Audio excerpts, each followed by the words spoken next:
Hey guys, welcome to the Marriage Unmasked podcast. Today we're talking about how to create a safe place to be vulnerable and honest in your marriage. Yeah, this is such an important topic because we hear from so many couples that they're struggling with physical intimacy. They're struggling with emotional intimacy and feeling connected, and we have struggled with that as well. Definitely. And at the heart of that really is feeling safe to be open and be yourself and be vulnerable and really like open your heart up and know that it's going to be met with love. That's really kind of at the heart of those issues. That's the essence of your relationship, is being able to really show who you really are to somebody and let yourself feel your emotions in that relationship and communicate in that plane. Yeah, and knowing that it's a safe space really inspires more openness. And we've seen that in our own marriage. Big time. I mean, really, your voice in your marriage, your uniqueness is meant to be heard, right? God gave you a voice. He made you so special, gave you different perspectives on things, gave you different experiences, and bringing you and your spouse together in marriage. One of the best parts of that is the unique voice that you bring, and so it is meant to be heard. Yeah, that's how you grow as a couple, because you're each bringing these unique things to the marriage, and you're affecting each other and growing each other as individuals, and also just connecting on those different levels. And it's really a beautiful thing when you're doing that in the relationship, and there's just so much growth and positive, you know, positive personal development that happens Yeah, I mean, when you share yourself authentically with each other. I mean, we that's what we were designed for, right? Is to be our unique selves. And so starting, I think it helps to really start with vulnerability with God.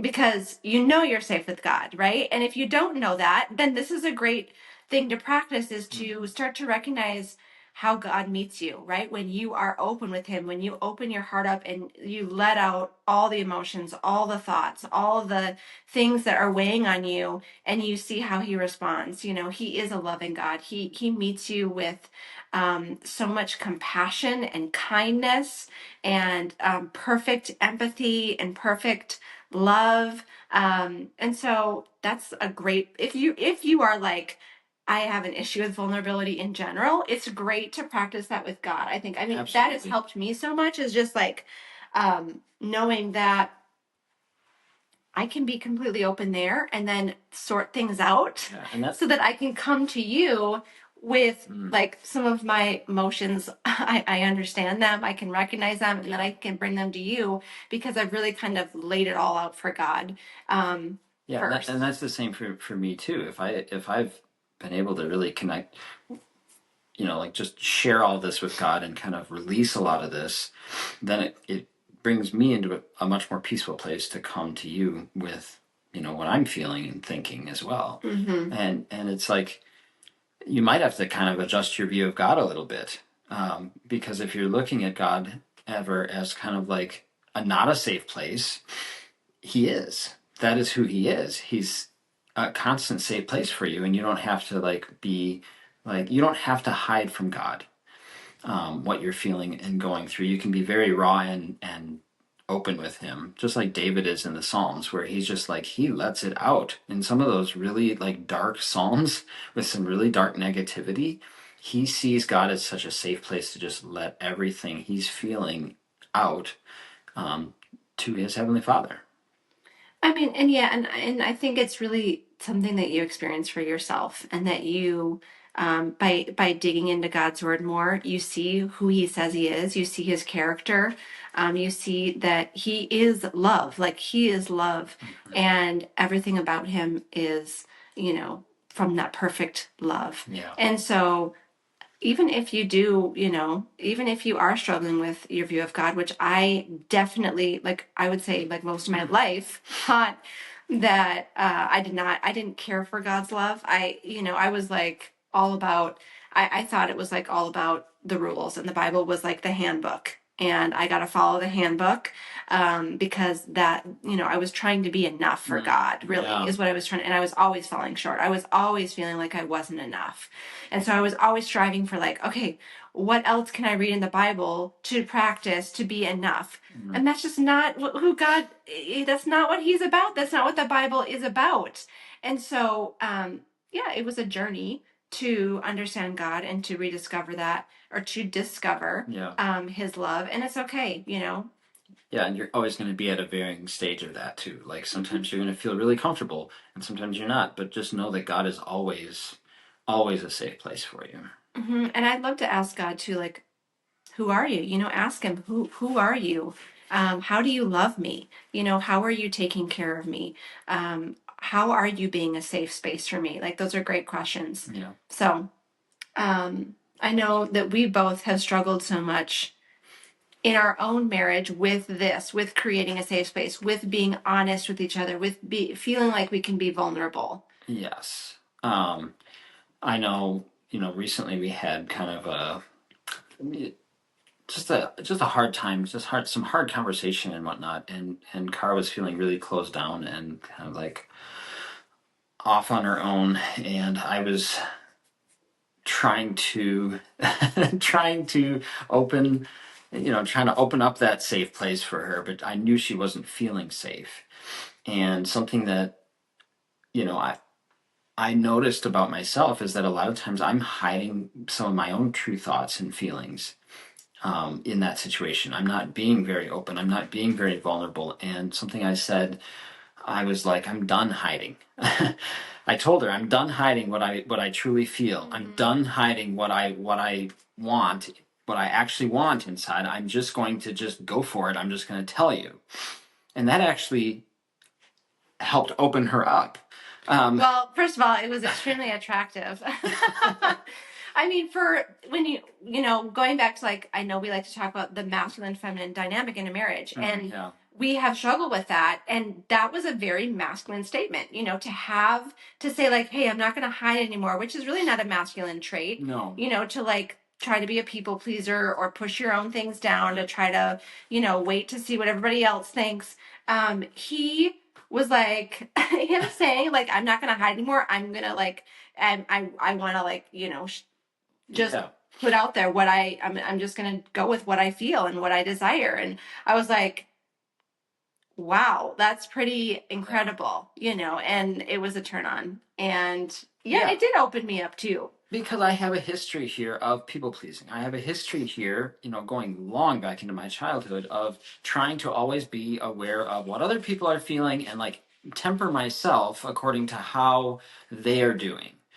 So that's like, people pleasing and trying to like do what so I have a history of that. And I mean, I remember a time, like in, long time ago in our marriage when we had a bunch of little kids and I really wanted intimacy with Cara. So I really was looking for sexual intimacy with her, and that's what I wanted in my heart. But I could tell, that she was tired. Well, She had a lot of right. you thought, Yes, you that's true. That's a assumed. good. That's a good. That's a good catch because I was making assumptions. And I've done that many times in our marriage where I make assumptions. I think I know what she's thinking and feeling instead of actually communicating about it or actually asking a question, I assume that I know what's going on inside her heart, and then I don't ask for what I want because I think the answer is already no. I'm already assuming a no answer. And so, like, there were times there where we were just, it was a tough time with the kids. She was stressed and she was tired and whatnot. But rather than have a conversation, like an actual conversation about it, I just assumed I can't go there. And so I'm just going to hide what I'm actually wanting. I'm going to hide what I'm feeling and thinking here. And I'm just going to sacrifice that and not communicate it with her. And you're basically shutting down your own heart. Exactly. You're basically betraying your own heart. Yep. Which has its own consequences. Yeah, because you're suppressing that. You're suppressing your actual wants and needs in the marriage.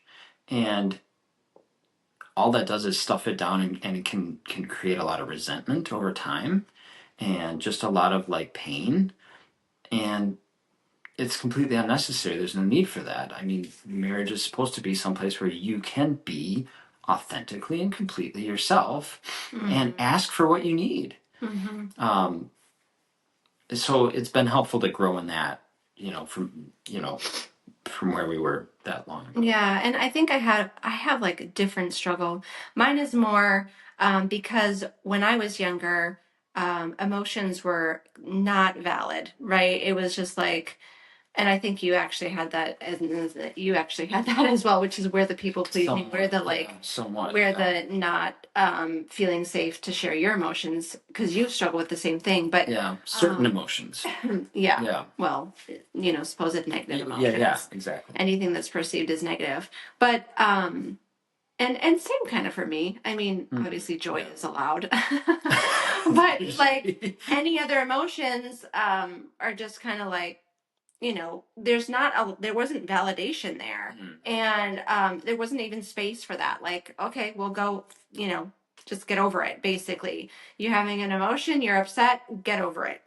And so because I never felt like, then I learned, okay, well, there isn't a, that's not, my emotions don't matter.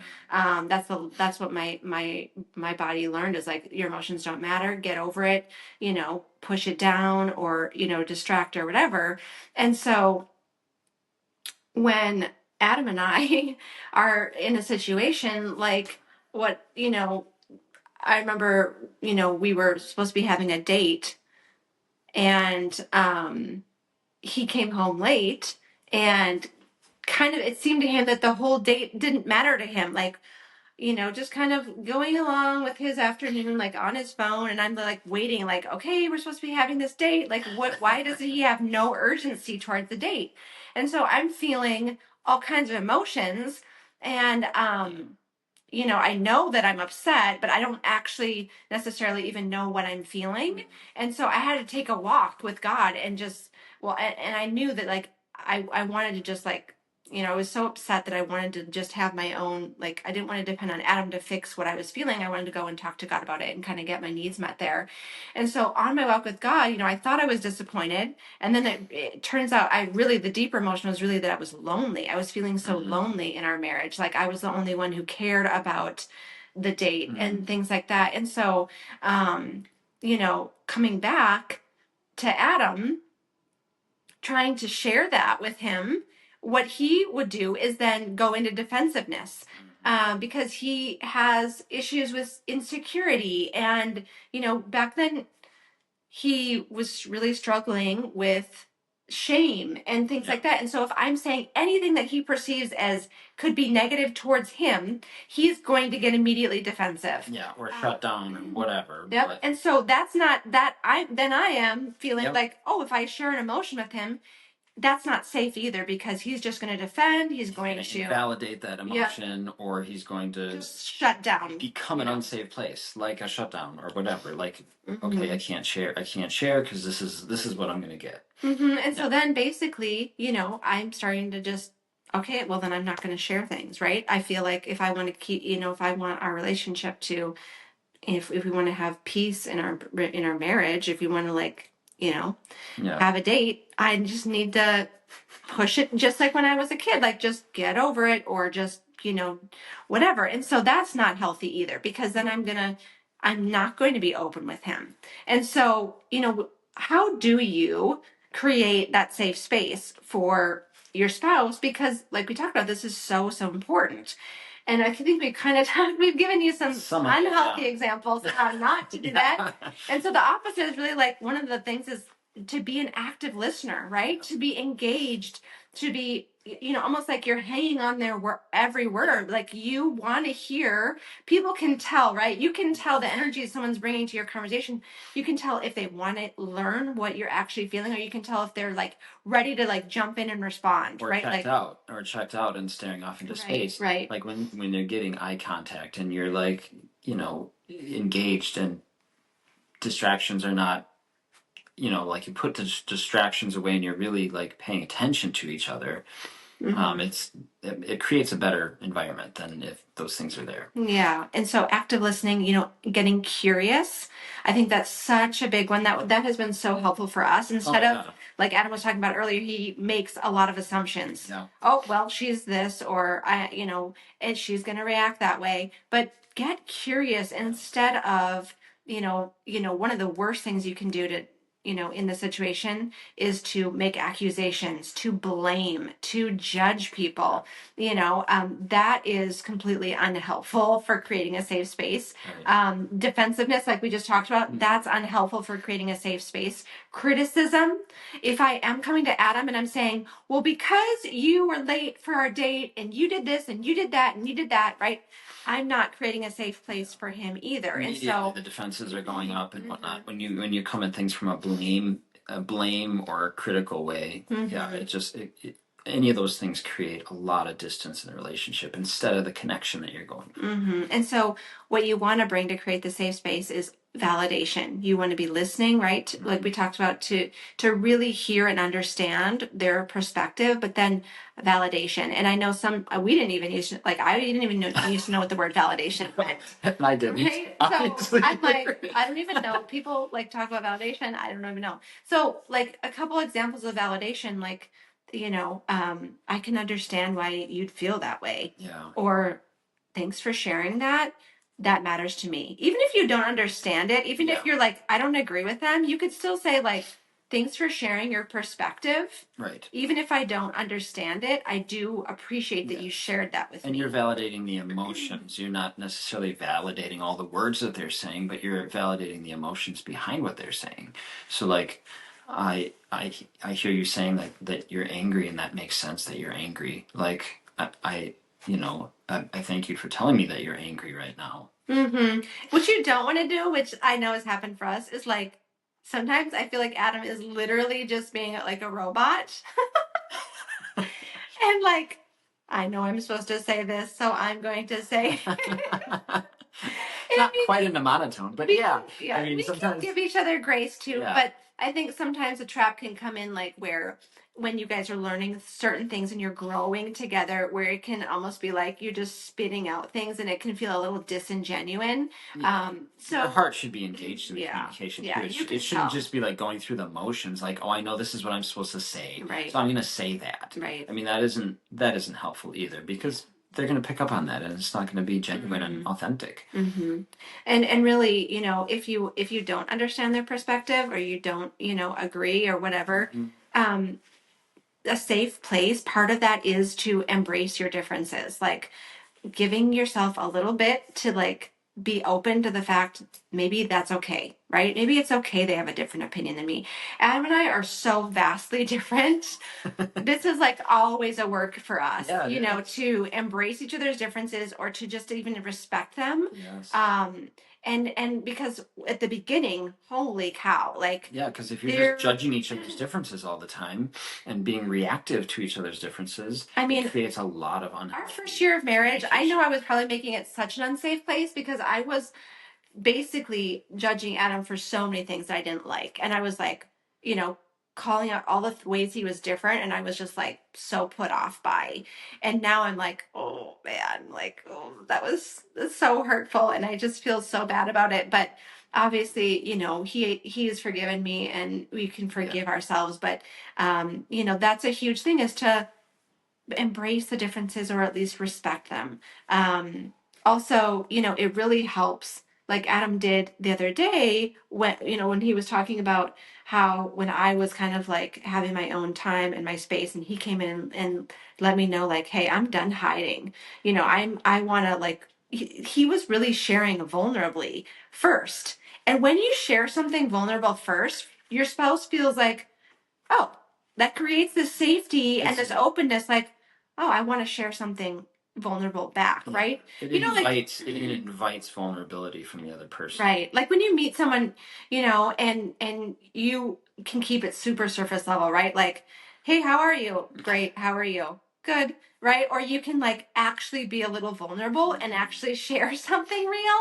And what that does is that, oh, the other person's like, oh, they're actually being real. Oh, they're actually opening up their heart a little bit.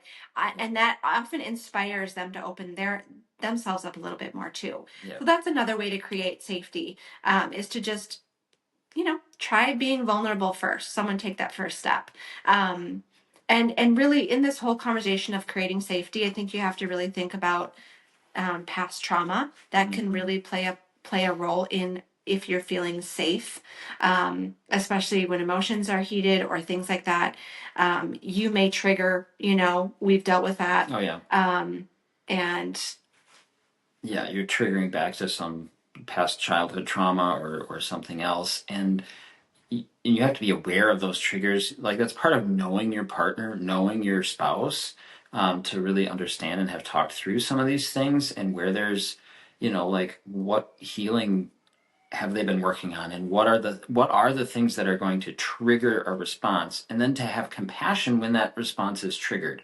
I know like sometimes Kara might shut down, because something about what I'm saying or how I'm saying is unsafe to her, and it's triggering her back into childhood and other trauma that she's experienced. And it's helpful for me to be aware of that and to know, okay, rather than assuming something about what's going on inside of her again here, I can actually be like, oh my goodness, I can imagine that she might be triggered now, and might be what be going on, and that invites compassion for me. Like I can be compassionate to her, and I can be more understanding, and I can give her the space that she needs to like process through that, or maybe she needs something else in that particular trigger, and I might be more, because I'm aware of that. I can then adjust how I am responding to her in a way that is more empathetic. And if you are struggling with those kind of things, that's why we have our whole module on inner healing in our course, because this stuff is so, a lot of times this is at the root of so many of the ways we show up in our marriage that are unhealthy. And the question for you to think about is really like, do you struggle with vulnerability? And if so, why? Why is that? And give yourself some time and space to really mull this over, because sometimes it is wounding. Sometimes it is these, that we haven't done the inner healing that we've needed to do. Maybe it actually is an unsafe space, and now you're able to work on that. Maybe it's just a lack of intention. You're like, yeah, I never felt the need to be vulnerable, right? Or you just didn't understand, or maybe your spouse isn't vulnerable at all. And so you're like, I didn't realize, that hasn't been part of your relationship. So Yes. we encourage you to really be purposeful, be intentional about being vulnerable, and be bold with it. Don't just share the bare minimum. I think that puts you in this like roommate situation, in this like partner situation, instead of this beautiful, intimate connection that's growing in your marriage. Just sharing the bare minimum, keeping our hearts kind of like closed and held tight, and just like, only opening a little bit. Like I encourage you to really be bold and open your heart up, trusting that God is going to keep you safe, trusting that you're going to be okay, and trusting that this might inspire your spouse to do the same. Yeah. Your conversations in your marriage should be vastly different than the conversations that you're having just on the street with other people, or with coworkers, or even with friends, because this is your deepest, this is the place where you need vulnerability the absolute most. So these kind of conversations in your marriage, you should be having these kind of deep, open, conversations, and providing the safe place to have that with each other.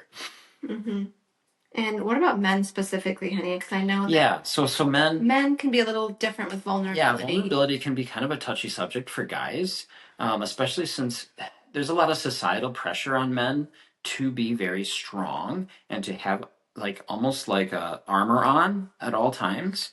It's almost expected. Like when you go out to work and you're in your career or you're out in society at all, you do need to be strong, and you need to be able to navigate your work stress and the things that you have to do at work and show up a certain way, and you wear a certain armor about that. But when you come home and you're with your wife, you really have to take that armor off. If you're going to wear that armor at home, then she's never going to really see what's going on inside of you, and she's not going to know who you really are at your core and what you're really thinking and feeling. And it, for guys, it can be hard to take that off because we're so used to wearing it. We're so used to wearing it out outside of the four walls of our house, and we can often bring it back into our house. Um, and so, you know, and there's another bit of a nuance for guys as far as sharing with your wife. I know, like in sometimes I have, you can almost be, you can be vulnerable, and you can almost be vulnerable to a fault too. So there's you have to take the armor off. You have to share deep things that you're feeling and thinking, but you also have to share them in such a way that you have processed through them to some extent, and you know where you're going with it. You have a plan. You're coming at it from a strong place, and not just like, if you're just coming to your wife to vent a bunch of insecurity and pain and hurt that you're going through or whatever. It's good to be vulnerable about those things, but you can't just vent it to her. You can't just unload all these things on her, because she's going to take that on as a burden. If Or you think that you're She coming to her needs to because she solve needs it, to fix yeah, it or for she you. needs to take it on, she needs to fix it or something. So there's been times in my marriage where I vented these things to her, and I just like kind of like let out all this kind of negative stuff that I'm feeling and going through, and then she might feel like she's felt like she has to fix it, or that she has to like take on that burden, and that's not a helpful dynamic either.